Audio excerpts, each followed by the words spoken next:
Hello, my dear friends. Welcome to Pharma Job Alert YouTube channel. My dear friends, Alaina Healthcare Private Limited.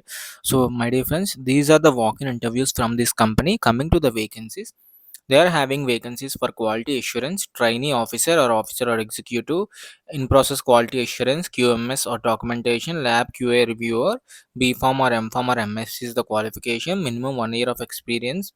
And for QMS, minimum 3 years of experience. For lab QA reviewer, 5 to 9 years.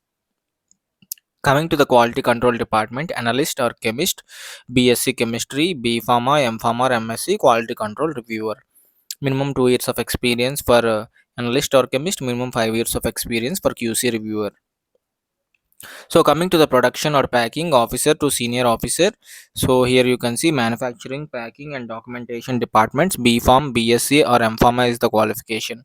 For formulation development, topical formulation, Bpharm, Mpharm or MSc, 3 to 5 years of experience in topical formulation development for domestic and export. So candidates working with semi-solid manufacturing facility will be preferred. So thank you for watching, my dear friends. See you in the next video with job updates like this. Walk-in is on 2nd July.